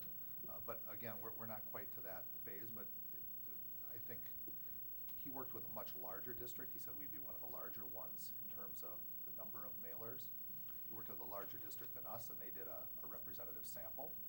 So they didn't do everybody, but for us, I think doing everybody, even though there'd be expense, would be valuable. Yeah. I really do, when we get to that point. It really begs, we still don't know about what the state's gonna do as far as referendum timing and. No, we don't. It still seems like that's part of their agenda. Yeah, it is, and we obviously pay pretty close attention to that. It sounds like right now Senator Strobel's focusing a little bit more on operational referendums than facility referendums. The reality is facility referendums, I think, if current legislation advances as proposed, would basically limit you to regularly scheduled elections, which I have to be honest, with rare exception, we typically would recommend a regularly scheduled election anyway. We think it's the best way to go. It's the most straightforward. I think it's the most transparent for your public. Cost effective too. It is, absolutely. The schedule that we did include would conceptually land with a final report and recommendation about a year from now, in May of 2018. That would give you, as a board, plenty of time to decide what you wanted to do. That would allow the November 18, so that would be the gubernatorial election in 2018, to be an option if you wanted to go that route, and then obviously anything subsequent to that so April of 19 would also be on the table. But in general, we found the data, again, go through this process. It does take time, so it's great. I think I told you guys last time we met, we've had clients call and say, hey, we want to go to referendum in 6 months. Can you do a full facility study and survey? And we say, you can, but I don't think it's smart. You should really be taking more time to go through this. And the other piece I didn't touch on much is on the bottom of that process document, the continuous communication. I think often our community members feel like the only time we want to communicate with them is when we want their money or we want to go to referendum. We have to be cognizant of that and should be, and we will work with both of our marketing teams, have a great deal of experience with this, and we'll help you through the process of communicating regularly with the public. And I think you get pretty good press coverage here, and print media still is the way that a lot of our non-parents and non-staff want to receive information. So we'll want to make sure we continue to focus on them as a way to engage our non-parent group, which is our largest group of taxpayers. So do your facility surveys result in any real surprises at times? Or? You know, every once in a while, I think quite frankly, if you're like most districts, you have a lot of similar needs. Every district has, I think you may have a little more asbestos left than some districts. And Jen and we were talking about that last time we were together. But in general, there's very few districts that have been able to contribute significantly to facilities over the years. It's just the reality of school funding formula and where things are at. Sheboygan used to be a great district. I thought they were the benchmark for how they funded operations. They had $1 million set aside every year. They were tackling huge chunks of roof on an annual basis. Their roofs were in great shape. They're still in good shape, but that $1 million was as low as $300,000 a few years ago, which did kind of drive them to do a little bit more with referendum than they previously had to. So any big surprises? I would say typically not. Sometimes educationally, though, we will find that when we get in and work with a certain staff, or there's a principal that's got a delivery model that's really working, maybe project-based learning, maybe STEM instruction, who knows what some of the other, maybe they're practicing looping at an elementary level, whatever a concept might be. Sometimes we'll find that there's little things we can do to really enhance the way those curriculums are delivered in schools. But otherwise, really the goal is to identify, have an impartial source to identify, so it's not always John Williams said, we're citing our long-range master plan.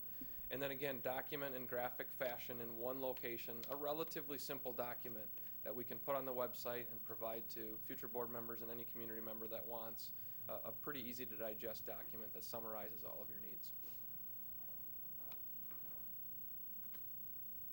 Any other questions?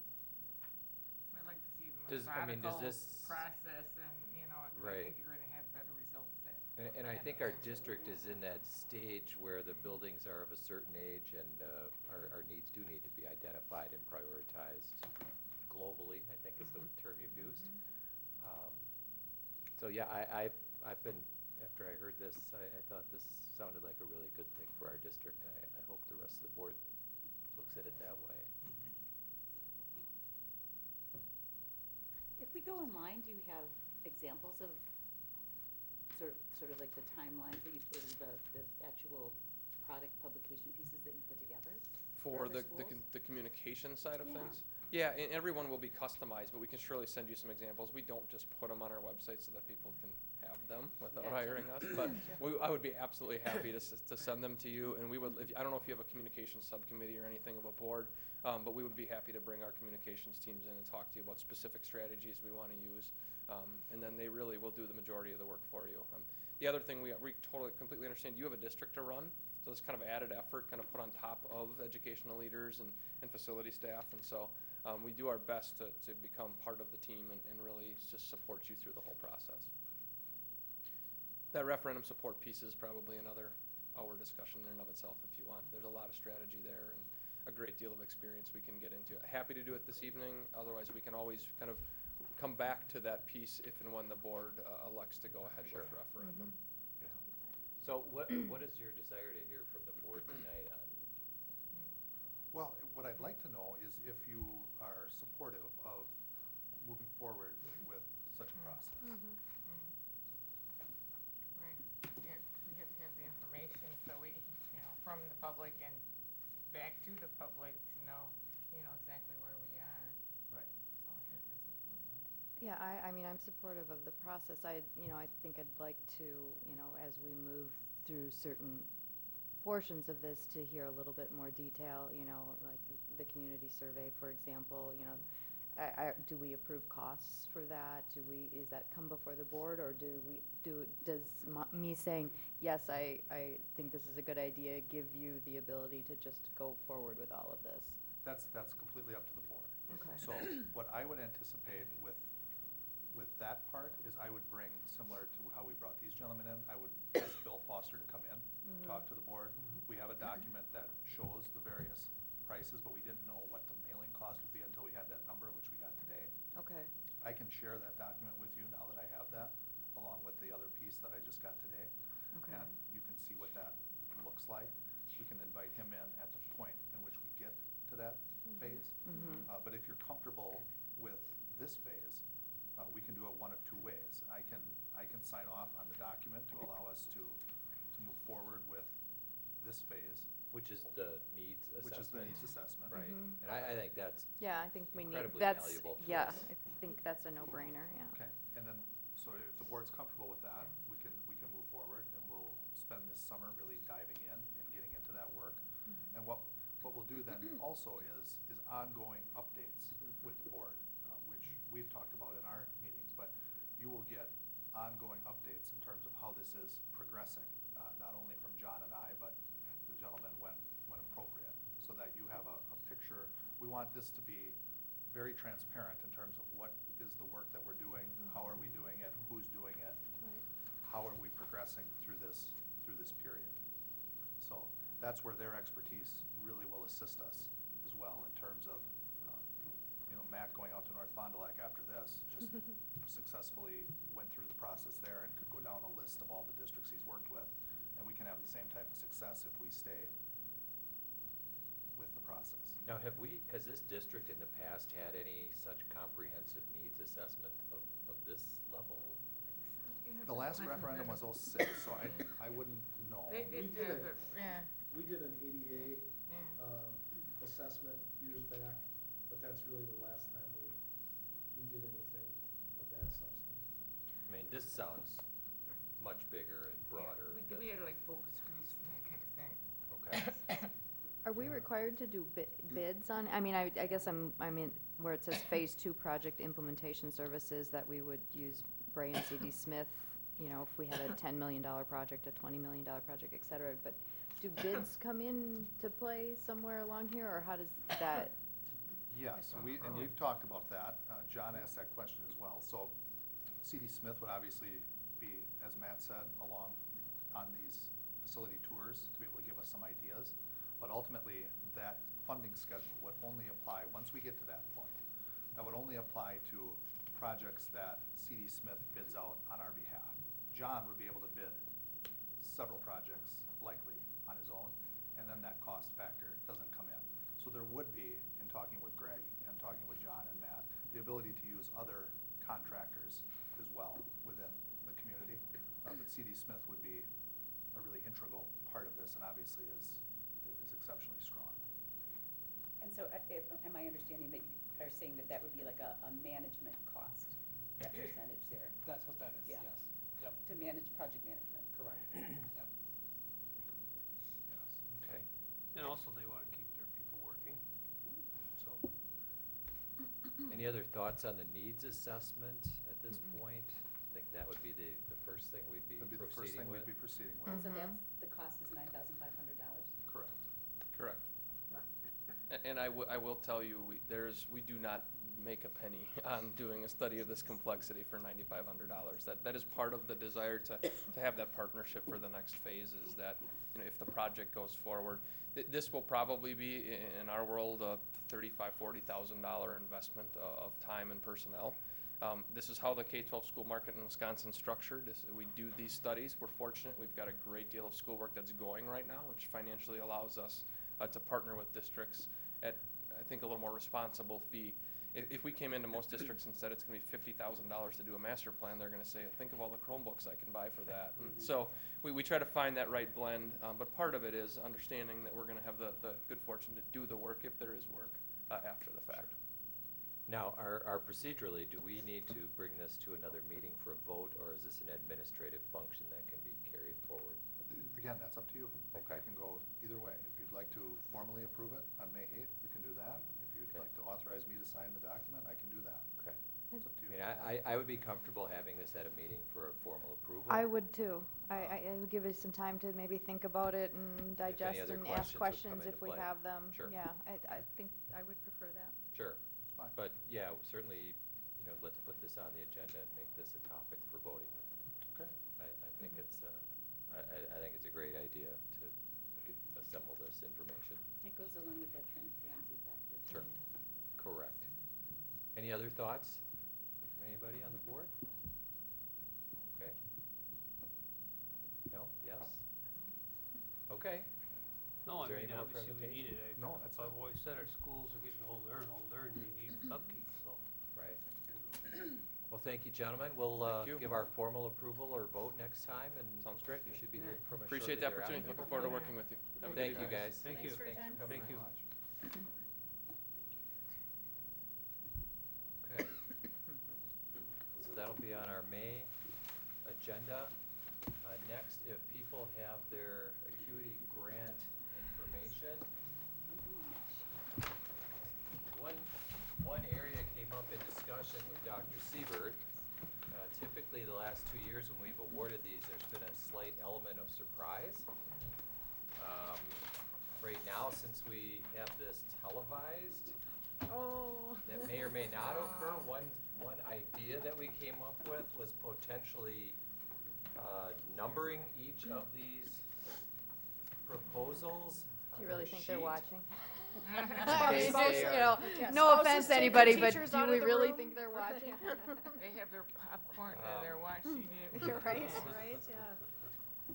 So I was prepared to say, you know, if you're on number, whatever, 15 on the blue sheet or whatever. That's gonna be tough to discuss without getting into details. It about will some of be. these, though. I think it's just gonna be. If they're, name if it or they're not, really just watching to talking try and content. figure out, they're gonna know we're talking about. Right, Right. yeah, them, yeah, but- yeah.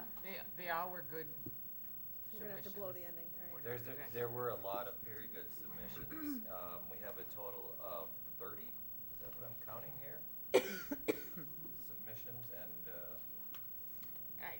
saying in back that I added both of them up for the minimums that they want, Right. request. Yeah. It was only $5,000 More. from more than what we had. So that was a positive.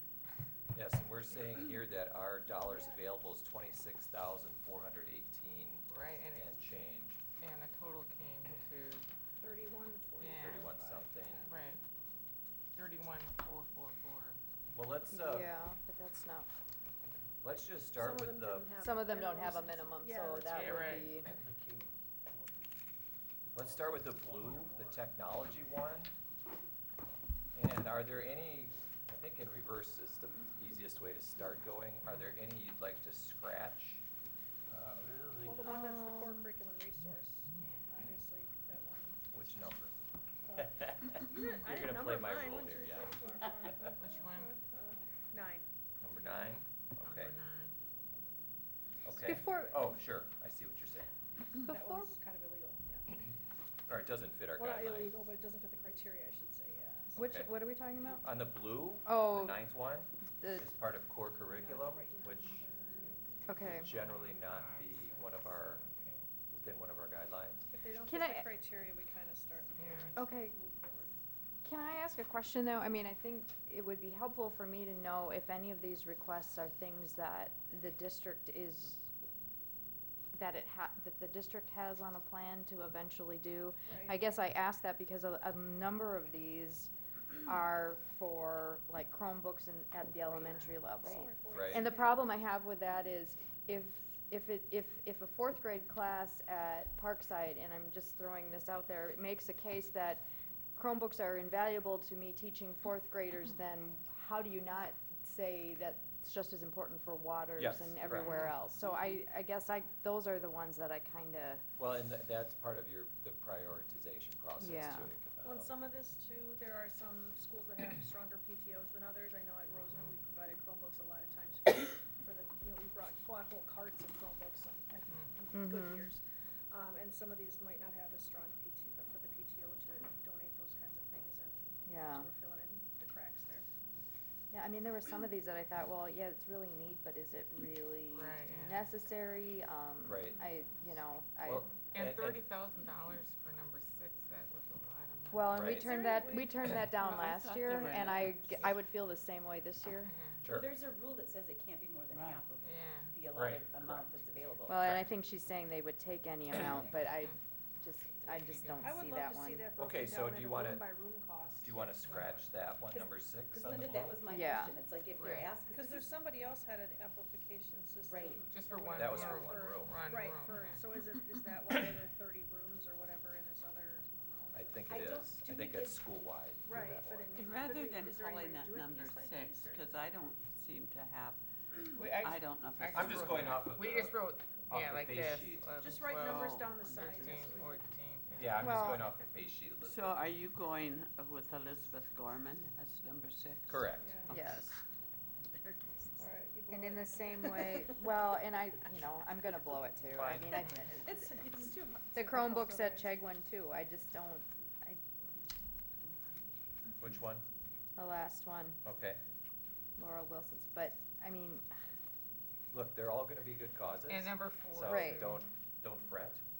Tablets for the art room, right? and I was really wondering about the Google Expeditions That is thing. a spectacular, and that's one that I actually am kind of endorsing I was gonna because say, it that is a, kinda sounded like you could do things that you it's a couldn't do spectacular physically. learning Couldn't- experience. Yeah, if you couldn't get kids out So to you've go experienced places, it, you Mark? might You've actually used it? save money on They field use it in expenses. another district very nearby here, and it's gotten really good reviews. And so teachers really like it and they really use it. I mean, you are in the location wherever you want those students to be. Because when I read that one, I thought, this sounds very cool, but because it's being asked for by a main tech person, I wanted to know, does he have buy-in from teachers, or is he thinking, Right. I'll get this and then teachers will love it? I That's a wanna know, good do question. teachers want it? Oh, he's and will pretty, they use he's it? pretty good about asking If we around. want to leave that in, we can have that question asked of Also, them. there should be a lower cost for that, he mentioned, And what Yeah. number in the is write-up, he said there's a lower 12. cost Number than 12 what- on the blue sheet. we're looking at this right now. Ed Schreiber with the discussion. Google Expeditions, yeah, he mentioned somewhere in there that there's a lower price coming, but he didn't know it yet. I don't know It if it'll wasn't be- a whole lot less. It won't than be I big, thought. yeah, it won't Yeah. be a It significant. seemed, to me, it seemed kind of like kitschy, I don't know, maybe I haven't seen Right, it. but it's for district-wide, right, is what he's It's talking used about? for whoever wants to, yeah. And I love Anybody in the that. district can use it, it's not Right, just and one that's school or what I one liked small about group it. of I love kids, that it's like, too. I if you just wanna think make about it, sure divided by the because number of something kids who teachers could really use it, use, it's or does gonna he be have to big. sort of I would Right. say we could Bigger feel, return for your maybe investment, leaving but- that one on and discuss next time with some follow-up. Maybe we can get the new price, yeah. I mean, I was, Matt Smith's request to, I mean, that's really neat, I would say, if we're going to do that, to do one set instead of two. Yeah. I also really question the cost on there. I mean, that's I agree with really you. high, that's some high-end equipment. Yeah, the And- exposure to that, I think, is good for Yeah. that field of study, but I also think you can do an awful lot with an iPhone and a good video editing program. I get what they're trying to do, because they're actually talking about recording, you know, things, but right now, I mean, Jim, how do we record Fiddler on the Roof? Who does that? I mean, because they made DVDs out of it. How did they do that? I don't know how they do that. Okay, so somebody's doing it. At Tyson, they did it with iPhones, they did a Yeah. recording thing. But I think They that say one we can leave for further discussion. We're looking for stuff Yeah. to strike Okay, right now. okay. I would say. I had questions about the student relaxation methods, Okay. the second one, Okay. which I think is something really worthwhile to be doing with students. I did wonder about the cost, but I also noticed that it listed there was a renewal fee, and I Yeah, thought that was and against the rule. is that an ongoing thing, right? Well, and there's also, the written price quote was missing, so. And again, from reading doesn't that meet the one, I wasn't guidelines. sure what it was, to tell you the It truth. wasn't as well explained. It was It's not just- well To me, it's like explained. soft, yeah. Okay, so do we want to I put soft. line And out again, that I'm one? actually, I'm behind the relaxation method Right. idea, Okay. I wasn't convinced. Well, and then, you know, So part- anything that says, where it says Number written two. price quote included, anything that says no, didn't meet the guidelines that we set for the process, right? Correct. We've done that in the past where we strike the ones did. that don't have that included. We did. Yeah, if you can do, well, and there's fewer now, there used to be more that didn't Yeah, meet all the guidelines, now they're I getting, thought they're getting better I thought about number 3 and giving us number everything 4 we were need, yeah, so. questionable. Well, and yeah, four? and Which one? number, Three? yeah, me Oh. too. Okay. Number 3, again, is Right. Chromebooks, you know, But again, so that's a place where they don't have a PTO. I but I think speak we of. need, I mean, I don't know how you say Right. yes to Parkside and no to Chegwin, or no, you know, or vice Mhm. versa. You know, how is it more important one place than the other? Sure. Same as with the tablets for the art room. And- At a grade school level, it just seemed Yeah, I thought so too. I mean, So- I think too much technology at Three the Yep. grade school level and is not four, always you're good. okay with at least lining out for Yeah. now? Okay. And Jim, is there a district plan about Yeah, what's the Chromebooks? I mean, I status know of- we have them at the high school, and we're bringing them into the middle school. Wendy can explain, sure. Yeah, this week, I'm in the process of finalizing everything. Actually, the Chromebooks are coming in tomorrow. I'm getting 2 additional carts for every elementary school, and 3 additional carts of Chromebooks for the 3 middle schools. So every student in the middle school does not have a No, Chromebook, we are correct? not. Is there a plan in the district to do that at some We point? keep increasing the number of Chromebooks every year. But by the time we increase them, are they going to be Well, obsolete? we've been replacing, like last year, we replaced, I think it was 5 carts at every middle school because those were obsolete, and so we needed to just replace them. And when They're you not say this year usable I'm at all by adding. anybody? What? They have to be tossed, they're not usable like for the elementary kids at all, or they're just Right, toast? because Google stopped supporting, and Oh. so we don't get the updates. When you So say, what is a cart? I mean, that is a. 30, That's, okay. so it's all usually enough charged. for Have we thought about classroom. renting those instead of, It's the same Or kind of is- cycle. oh, really? You know, Okay. initially, yeah, it's cheaper, Mhm. but then as you keep adding and renting and, you know, it's gonna be the same cycle after okay, a well, I'm just, while, you know, a few lease a car, years. buy a car, it's the same kind of argument, I suppose, it's about the same price, okay. Now, number 5 on the blue, is that a good use? I'm always, I hear pros and cons, and I not being an instructor or anybody in a classroom, I don't know if that's a. honestly, if a teacher's asking She would- for it, they she have would very much ideas about agree. how I to think, use yeah, it. Yeah. And Yes. in an English classroom, I mean, because I know I had a lot of qualms about smart boards last year, questions Right. that I raised. My son has the pleasure of having her as a teacher, Okay. and I so this is probably going to sound very self-serving, but I think in an English classroom, it makes some sense, and just know how interactive she is with the kids. Well, and she was pretty specific about how she wanted to use Yeah, it. I thought She her had a really good description was really good, yeah. I had a question though, she talked about the clickers. Is that included in the price, or is that, do we know? Were the clickers part of that? Because I know that's a whole nother add-on to the system usually. You get the board and the projector and all that in one kit, and then the clickers are a separate kit. I do like the interactiveness of clickers, but I don't know if, Erica, if you're listening, there's a neat app out there called Clickers, which is free, that you can print off. You can do surveying of students with that. So if For there's- now, until you get your smart. If there's no until you strong get a smart opposition, board. we'll leave that one in for our Yeah. future I'm just discussion, curious okay? about- All right. Is the difference in price clickers versus not clickers, or is it just It's the older? I'm not- technology. Oh, one I was don't older, see she them. just said one was older technology. Yeah, but Yeah, I'm not seeing that Right. in her. Right. Yeah. So then 6, we line through 7 and 8, kind of related to each other, it looks like, a bit. yeah, it'd be expanding that group that we saw, that came here. Right. Yeah. Now, we haven't supported them at all, they've gotten all that from other funding sources, huh? I was looking back in our.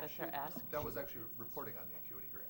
Well, wait, Well, that was when I for a looked different back, item, though. though. That was, But it was in the non-technology. that was a non-technology, that was the cycling under your desk. Cycle to thing. That was the calmness. cycling, no, when she came for the coding club, they've gotten all their robots from other places then.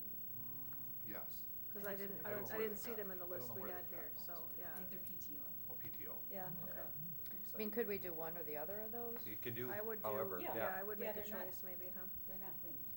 Well, should we can leave those for our Yeah, our leave them next, and we'll decide later which next one. discussion. I'm sorry, I skipped over number 1. I thought it was Well, well is that received the last year and. Yeah, I was kinda thinking the same. We did some last year, and I think that gave them just a handful, and I thought maybe we could wait and then, I mean, I didn't wanna like, kinda like looked at the other ones first and Yeah. see where we are, If kind there's of a anything thing. left. Sure, okay. I mean, it sounded like a good program. Yeah, okay. Well, we don't wanna go. I'd rather pay for the. We don't wanna go outside the guidelines either and refund something that was supposed to be funded twice or Right. whatever. That I was think kind that of was a- just a partial, not a full Is that what the- setup. Right. Oh, is that Previously. It's written down as being like a second. Second phase of what we Yeah. did last year, which Yeah, that was not a technically full, not really, complete, I get that, but. but, it's wide open. Okay, how about, number also 10? talked about giving What, others a what, chance. can you tell, I'm not counting, what is number 10? Okay, that's, Sorry. Nolan? Nolan. Thank you. Okay. That was number 9, yeah. They're not numbered. Write the numbers down, yeah, I was Yeah. gonna say, I Okay. just wrote the numbers in, cause I Yeah. can't keep track either. That's right, that's how I'm referring to. Nice, but, I had nice but limited number of students impacted, but, That's exactly what I have, Okay. yeah. I mean, not that it's a, not that that's bad. Exactly, I mean, it's very innovative, and the children that it would help, it would probably help tremendously, but Okay. do we know how often? He just said a few. Yeah. I don't think there were specific I- numbers to know. And if we're thinking that's, I don't think I would cross it out, but I think I would just maybe put a question mark. okay. Too late for me, but okay. Sorry. Okay, never mind. All right. There's a fence there. Yeah, maybe we should use. Okay, the next one then, I was thinking the smaller, Okay. smaller amount on that. Wait, where are we? number 11? 11. Oh, okay. Riverside. Yep. Sorry. Okay, well, we can certainly, that can happen. Yeah, we can leave, I mean, I was gonna say, once we get here too, we'll see which ones we can, Yeah. we'll definitely fund the ones we like at the lower Uh, amount and see which ones we can bump up. At this point, I would say let's leave 12 for further discussion. Okay. I think that has some real educational Did we value. line out 10? What was our final Yes. decision? Cause you did it with your pen, huh? Okay. Yes, I did. If you want to bring it back, I don't care. No, that's all right. 13, we're thinking I would say. partial, half? I would say Maybe? one set if we're Okay. going to do that. Okay. And We'll see. I mean, it's, We'll leave it, I mean, that's a later discussion. Yeah, So okay. That's good. 14, now that is for one I said no on that room? one. Yeah. I said no. It seems pretty limited or Okay. like just for something Okay. specific and it would Okay. change. You know, in classrooms a lot, I just wanna say, I am in classrooms where teachers have those and they're really helpful because there Yeah, are teachers who yeah. really, they wind up hoarse, you know, having to Right. project their voice. I just wonder, is that something that we have to have teachers look at on a case-by-case basis and this is the Doesn't only way to fund it? audiology help with Danica that can go on. somewhere? Yeah. I can speak to that. So a number of our elementary schools have, as a school, purchased Right. school-wide Pyre FM did that. systems or amplification systems. So in some of our buildings, you will see them in every classroom. Otherwise, we do put those in classrooms on a case-by-case basis if there's Right. students within the So it's classroom that based on the student versus the required, teacher. yeah, who's yeah, using so the we have voice. students with hearing impairments or students with, even sometimes with like ADHD or some Right, other right. behavioral pieces like that that benefit from it. So a number of our elementary schools have invested in school-wide amplification systems, and then otherwise we do it on a case-by-case basis for kids. And Why- so is this, do we ever get back to teachers to let them know that maybe there's another route she could be looking at this? I think we, And what kind of feedback was given. Yeah, because I mean, that would be something that they could look at as a building if you chose not to fund it through this. And why are they so expensive? I mean, They're It's just- it's a speaker that works on like Bluetooth essentially, and then like a microphone. There's usually like 2 different microphones, but I don't know totally why it's so expensive, but I do think that it has something to do with the connectivity between the microphones and the speaker, and it's also a very high quality speaker that doesn't pick up any interference. Mhm. So no matter where you're standing in the room, you don't have any issues with it picking up your transmittance. And then also, like, when there's other devices around, sometimes, you know, speakers will get feedback and things, and these don't. So that's my guess as to why they're so expensive, but I don't know. okay. I sort of think it's a good idea. And it's only costs $1,012. It's only for one It's a lot specific of money. classroom and would, you know, it's. Right. Yep. And if it was a student need, it would be Right. funded a different way. Yes. You're right. I was gonna say, yeah, because the buildings that have them, they've had hearing impaired students go through. Right, for Yeah. specific. okay. 15, I was Is not that totally clear what, Project Debt? yeah. I yeah. like that one a lot, I actually. I did too. I thought it was really neat that the media centers were doing coding. I thought it was, Okay. it seemed, I mean, again, at elementary level, it's like, we're throwing so much at these elementary kids, and it just is getting, it gets too much, I think, and that's where I thought this one was too much, too young, it's like. Too young, too much. Right. Too much technology. Right, too much technology, too many different, going this way, going that way, it's like, not making it so fragmented of what they're learning. I think though coding is getting brought into, I Okay. don't know about our curriculums much, but I know it's being brought into, curriculum more, and that this is a very tactile, hands-on way to do it. It's gonna be like, Well, I'll Like tell, at least as valuable as learning a second language. I was gonna say, think, don't you some know? places consider it a language class? Yeah. But I see kids need more of the, like the, things like the adaptive equipment and, at that age, as opposed to some well, other area to what go we can to. do is we can leave 15 in, Yeah, I was For gonna say, and, Yeah. and talk also, about it more about it. and if we also leave number 1 in, we've Mhm. already scratched half away. Yeah. Okay, so Okay. we can save those for our next, Like I said, review. none of them are bad. No. Like, Yeah. But, yeah. Okay, so, next page? I think we'll go to the yellow sheet. Wait, did we, so 16, are we nixing that and then? Yes. Okay. And then Okay, Linda's so- the mathematician, she's adding up the numbers, right? I'll get my calculator. Well, and I mean, next time it might come down to, do we do the full or the half? Uh-huh. Really is- Right. Will we Um, get an updated? Yes, Okay. yes, there will be Alright. an updated one. One, I liked, on the yellow sheet now, number 1, I liked the idea, but I was stunned by the price Cost of tag. a coffee Yes. machine? And I was worried about Yeah. caffeine. I thought they First couldn't of all, have coffee, all this coffee. It's and- not for the kids. It's for, to sell. We're not gonna caffeinate all the kids? It's an No. entrepreneurship opportunity. I was kind of in favor Cause of they don't do I that, am right? I mean, is that, A real espresso machine is expensive.